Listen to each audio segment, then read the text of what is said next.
नमस्कार दोस्तों, आपका स्वागत है हमारे इस चैनल में। एडवोकेट कृष्ण कुमार त्रिपाठी। दोस्तों, अतुल सुभाष की आत्महत्या के बाद बहुत सारे मामले हमारे देश में पर डे के आत्महत्या के आ रहे हैं। और अतुल सुभाष ने तो आत्महत्या करने के पहले न्यायपालिका में व्याप्त भ्रष्टाचार, करप्शन और किस तरीके से वो जो महिला जज थी अतुल सुभाष के केस में, उसने भी किस तरीके से भ्रष्टाचार को अपनाते हुए अतुल सुभाष का टॉर्चर किया, ठीक है, और उसको आत्महत्या करने के लिए मजबूर किया। लेकिन अभी तक किसी भी तरह की कोई कार्रवाई किसी जज पर नहीं हुई है। और अभी ताज़ा मामला आपने देखा होगा, जस्टिस यशवंत वर्मा का मामला, उसमें भी किसी भी तरह का कोई भी कार्रवाई नहीं की जा रही है, सिर्फ बचाने का प्रयास किया जा रहा है। इंडियन जुडिशरी में करप्शन हमेशा से था, अभी तो बहुत ज़्यादा बढ़ गया है, और भविष्य भगवान ही मालिक के भविष्य में क्या होगा। जस्टिस शिव नारायण ढींगरा जो दिल्ली हाई कोर्ट के दिल्ली हाई कोर्ट के जज रह चुके हैं, उनको मैं बहुत लंबे समय से उनको फॉलो कर रहा हूँ। फॉलो इन द सेंस कि उनके कई वीडियो, उनके संबंध में कई खबरें आती हैं, उनके विचार जो रहते हैं उसको हम अखबारों में या सोशल मीडिया के माध्यम से देखते रहते हैं, सुनते रहते हैं। तो उन्होंने काफ़ी खुलासे भी करे हैं। इसके पहले भी जस्टिस ढींगरा ने कहा था कि न्यायपालिका जो है वो अहंकार में है। और ये एकमात्र जज हैं जिन्होंने जो मैट्रिमोनियल डिस्प्यूट होता है इस पर बहुत ज़्यादा खुले दिमाग से फैसले करें।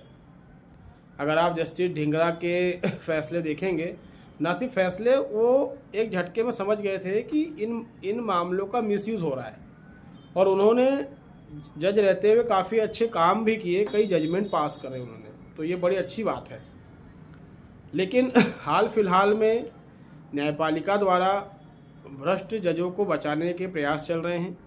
और हमारे देश में जो पुरुष वर्ग है उसके लिए ना कोई संस्था है, ना कोई मंत्रालय है, ना कोई आयोग है, कुछ भी नहीं है।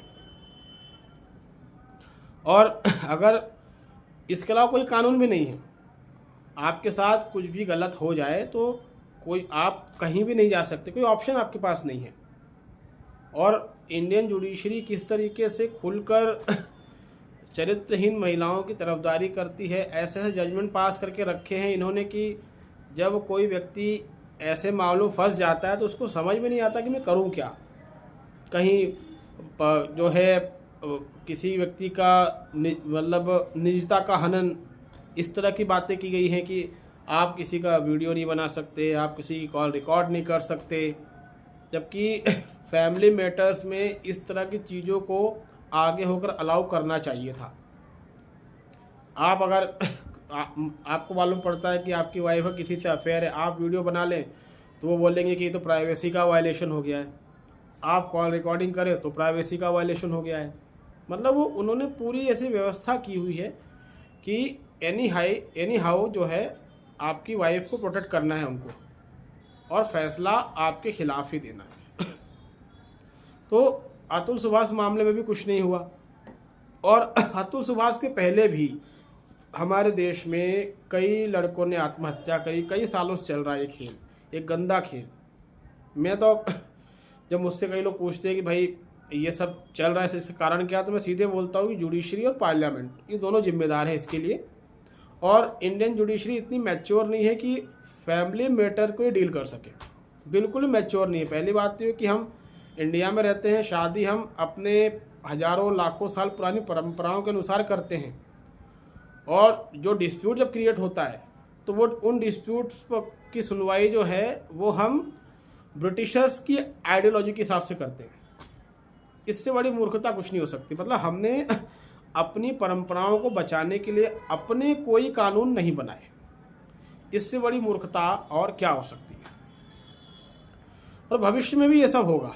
ये सबसे बड़ी मूर्खता है कि हम शादी तो इंडियन जो सिस्टम उसके हिसाब से कर रहे हैं, जहाँ ईश्वर साक्षी है, हम ईश्वर को साक्षी मान के शादी कर रहे हैं। और उसमें भी कई 7 वचन लिए दिए जाते हैं। उन वचनों की कभी भी जुडिशरी में चर्चा नहीं होती। कि किसने कितने वचन निभाए, किसने कितने वचन तोड़े। उन वचनों को ताक में रखकर बिना मतलब की बातें जज करते हैं कि उसको अपनी ज़िंदगी अपने तरीके जीने का हक है। अरे अगर उसको जीने का हक है तो उसको शादी नहीं करनी थी, क्योंकि शादी में तो भाई हमें एक दूसरे के हिसाब से ज़िंदगी जीना पड़ती है। अगर आपको अपनी लाइफ अपने तरीके जीना तो विवाह मत करो। लेकिन यहाँ पर जुडिशरी की बेशर्मी देखते ही बनती है कि कहीं कोई महिला चरित्रहीन है तो जज कहते हैं कि उसको अपना लाइफ जीने का हक है, पुरुष जो है वो पत्नी की यौन इच्छा का स्वामी नहीं है। इस तरह की बातें करते हैं ये लोग। मतलब इनको यही नहीं पता कि जो हिंदू मैरिज जो वैदिक रीति रिवाज से होता है उसका मीनिंग क्या होता है। जज लोग ये भी नहीं जानते। तो आगे भी ये समस्याएं बहुत ज़्यादा बढ़ेंगी। तो इन्हीं चीज़ों को ध्यान में रखते हुए मैंने क्या किया, जो मेरा वोटर आईडी कार्ड होता है वो मैंने वापस चुनाव आयोग को भेज दिया है। जो आपका इलेक्शन कमीशन है नई दिल्ली में, मैंने अपना वोटर आईडी कार्ड इनको वापस कर दिया है। एक लेटर लिखा है उनको मैंने, और क्लियरली लिख दिया है कि ये जो व्यवस्था है, एक सड़ी गली व्यवस्था आपके देश में, सिर्फ शादी की ही बात नहीं है, सिर्फ मैट्रिमोनियल डिस्प्यूट की बात नहीं, हर तरफ से, मतलब हमारे देश में हर तरह से करप्शन है बहुत ज़्यादा। आप किसी भी सेक्टर में चले जाओ, आपके आईएएस करप्ट, आपके आईपीएस करप्ट, सभी करप्ट है। आपके जो पार्लियामेंट में बैठे हुए हैं वो क्रिमिनल्स भी हैं, करप्ट भी है। पूरे इंडिया में बहुत गंदा माहौल है, हम सभी जानते हैं। और पर डे जो भी सिस्टम से जुड़ा हुआ है व्यक्ति है वो इस चीज़ को रोज़ देख रहा है और झेल रहा है। अभी कल ही मैंने एक खबर पढ़ी कि एक 94 साल की महिला, शायद हमारे मध्य प्रदेश का ही मामला है, उसकी डेथ हो गई, उसको मरा घोषित कर दिया था। वो लगभग 25-30 साल से अपने को जिंदा साबित करने की लड़ाई लड़ रही थी और वो मर गई, लेकिन वो जिंदा साबित नहीं कर पाई क्योंकि सिस्टम ने उसको मारा ना। इसलिए जिंदा व्यक्ति सामने खड़ा है और उसका मृत्यु प्रमाण पत्र बन जाता है। जज साहब में इतना दिमाग नहीं है कि इमीडिएटली इसकी जांच करवा ली जाए, 1 महीने में जांच पूरी करके जिन्होंने ऐसा बनाया है उनको दंड दे दिया जाए। लेकिन यहाँ 30 साल हो गए उसको लड़ाई लड़ते हुए। हर जगह हमारे देश में बहुत भयंकर करप्शन है। कहीं हमारे देश में इतनी ज़्यादा पॉपुलेशन है और करोड़ों की संख्या में बांग्लादेशी और रोहिंग्या मुसलमान देश में घुसे जा रहे हैं, कोई रोकने वाला नहीं उनको। उल्टा उनको फैसिलिटी प्रोवाइड कर रही है सुप्रीम कोर्ट, और हमारे देश के लोग भूखे मर रहे हैं। तो इन्हीं सब चीज़ों को ध्यान में रखते हुए हमने हमारा voter ID card election commission को वापस कर दिया है, और हमने ये लिख के भेजा है कि भाई मैं तो इस घटिया व्यवस्था में भागीदार नहीं बन पाऊँगा। मैं वोट डालना मतलब मेरी वोट डालने की इच्छा ही नहीं है, मैं वोट डालना नहीं चाहता, क्योंकि अगर इस व्यवस्था में मैं भागीदार बना तो आने वाली पीढ़ी हमको माफ़ नहीं करेंगी। भाई अगर हम वोट देंगे तो हम भी भागीदार हैं इस व्यवस्था में, सही बात है ना। और ऐसी उस वोटिंग सिस्टम में ऐसा कोई ऑप्शन तो है नहीं कि मेरा वोट जो है वो कुछ कहीं और चला जाए या उसकी कोई वैल्यू हो। उसमें नोटा का आपने दे के रखा, मगर उसकी एक्चुअल कोई वैल्यू नहीं, उसको लेके कोई लॉ नहीं है नोटा को लेके कि इतने % वोट आ जाए तो चुनाव कैंसिल हो जाएगा। Right to recall, right to reject का राइट मुझे नहीं मिला हुआ है। एक बार वोट देने के बाद हमारे जो नेता होते हैं, या हम मंत्री बोले, शासक बोले, ये एक पागल सांड की तरह होते हैं। वहाँ कोई सा भी लॉ बन जाता है, उस लॉ को बनाने से पहले हमारी राय नहीं ली जाती। वोट डालने में जितना वोटिंग के समय जो प्रचार किया जाता है उसमें जितना भी इनका खर्चा होता है उसका 1% भी ये जनता की राय लेने में खर्च नहीं करते कि हम ऐसा लॉ बना रहे हैं, इसमें जनता क्या सोचती है, और उसके हिसाब से लॉ नहीं बनता। देश की जनता को कानून नहीं पता, इसका ये अर्थ है कि आपके देश की जनता को कानून बनाने में भागीदार बनाया नहीं जाता, इसलिए लॉ नहीं पता है। आपसे अच्छा तो गांव की पंचायत होती जहाँ कोई कानून बनता है तो हर घर के व्यक्ति को बुलाया जाता है, सबकी शंका समाधान की जाता है और सबके राजी होने के बाद ही लॉ बनता है। यहाँ तो बंद कमरे में कानून बन रहा है, 4 लोग डिसाइड कर लेते हैं, बाद में पूरे देश में उसको थोप दिया जाता है और फिर अदालत में बैठा हुआ जज कहता है कि अरे तुमको कानून मानना पड़ेगा। लोकतंत्र में जज साहब भी तानाशाही दिखाने से बाज नहीं आते। तो ऐसी व्यवस्था में हम भागीदार नहीं बनना चाहते, इसीलिए हमने अपना voter ID card election commission को रिटर्न कर दिया है कि हमारा वोटर आईडी कार्ड आप रखें, ठीक है, हमें वोट डालना ही नहीं है। भाई ये लोकतंत्र है, मेरी मर्जी में वोट डालूँ या ना डालूँ। आपके नेता करप्ट हैं, आपके देश में व्यापक पैमाने पर भ्रष्टाचार है, जुडिशरी तानाशाही पे उतारू है और जुडिशरी में खतरनाक भ्रष्टाचार है, कोई देखने वाला नहीं। ऐसे कोई संस्था नहीं जहाँ पर हम इन पावरफुल संस्थाओं के खिलाफ जा सके और इन यहाँ जो अधिकारी बैठे जो भ्रष्ट है उनको सज़ा दिलवा सके। ऐसा कुछ भी हमारे देश में नहीं है। तो हमने हमारा voter ID card election commission को लौटा दिया है और उसमें काफ़ी बातें हमने लिखी हैं और ये लिख दिया है कि जब इस देश के सिस्टम में सुधार हो जाए तब ये वोटर आईडी कार्ड हमें दे देना, उसके बाद हम फिर वोट डालने का विचार करेंगे, वरना हमें वोट नहीं डालना है। अब जो भी चुनाव आए उसका हम पूरी तरह से बहिष्कार करते हैं, क्योंकि अगर इस तरह के चुनाव में हम वोट डालेंगे और हमारे वोट से कोई सरकार बनती है तो इसका एक सीधा अर्थ ये है कि जो करप्शन वो सरकार कर रही है उसमें मैं भी भागीदार हूँ, क्योंकि मैंने तो उसको चुना है। और चुनाव मेरी मर्जी से तो होता नहीं है, कहने को लोकतंत्र लेकिन क्या चुनाव मेरी मर्जी से होता है? उल्टा जब भी चुनाव होता है तो वातावरण में एक तानाशाही की बदबू आना शुरू हो जाती है।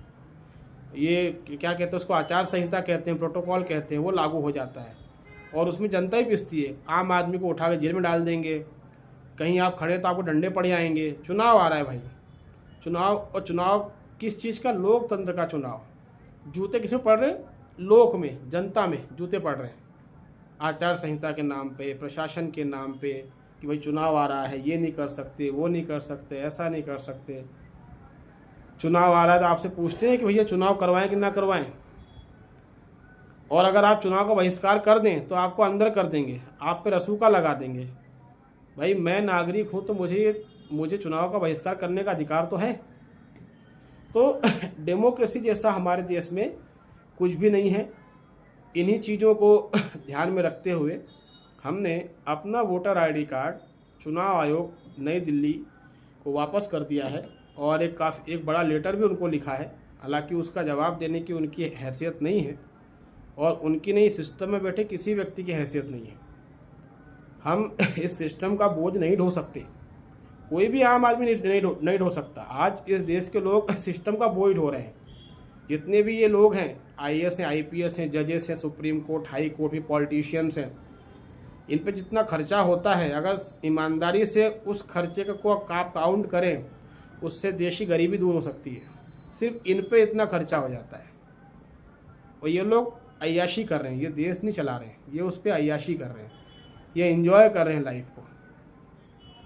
जब भगवान राम को राजा बनाने की बात की गई तो भगवान राम जो थे वो थोड़े मायूस हो गए थे, क्योंकि बहुत जिम्मेदारी वाला पद होता है ये, ठीक है। यहाँ तक कि उन्होंने मना भी कर दिया था, अगर आप रामायण पढ़े कभी तो कहने का मतलब ये कि जब कोई ईमानदार व्यक्ति सत्ता में आता है सिस्टम में, तो वो उस सिस्टम का हिस्सा नहीं बनना चाहता, क्योंकि उसको पता है कि बहुत दबाव रहता है और मुझे सबको खुश रखना पड़ेगा, ईमानदारी से काम करना पड़ेगा।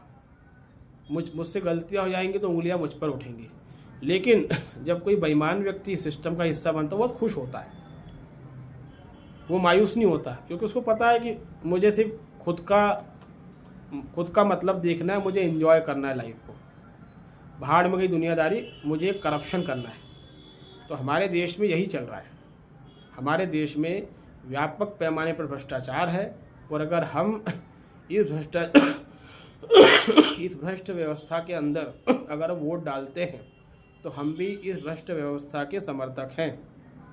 अगर इस भ्रष्ट व्यवस्था को उखाड़ फेंकना है तो हमें सबसे पहले वोटिंग का ही बहिष्कार करना पड़ेगा। भाई हम ऐसी भ्रष्ट व्यवस्था में वोट क्यों दें, किस लिए दें? और कल को ये भ्रष्ट व्यवस्था हमको ही निकल जाएगी, फिर हम क्या करेंगे? भाई आज की तारीख में अपनी बताऊँ तो हमारी खुद की FIR दर्ज नहीं करती पुलिस, और उस पुलिस को पैसा हमारे टैक्स से ही मिलता है। मेरा एक पर्सनल केस है, उसमें स्थानीय पुलिस FIR दर्ज नहीं कर रही है, जबकि सुप्रीम कोर्ट का आदेश है कि FIR तो लिखना ही है आपको, मैंडेटरी है। तो जो सुप्रीम कोर्ट अपने आदेश की पालना नहीं करवा सकता, उसके सुप्रीम कोर्ट होने का सेंस क्या है? और जो पुलिस FIR नहीं लिखती, उस पुलिस स्टेशन की स्थापना क्यों करके रखी? उसको हटाइए।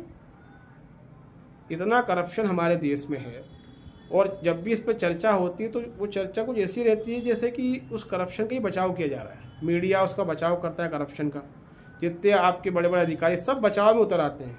मतलब वो ये साबित कर देते हैं कि करप्शन है ही नहीं, और जो थोड़ा बहुत है वो सही है। हमने अक्सर ये चीज़ देखी होगी, बहुत ही खतरनाक हमारे देश के हालात हैं। और आज से नहीं, ये जब से आज़ादी मिली तभी से हैं।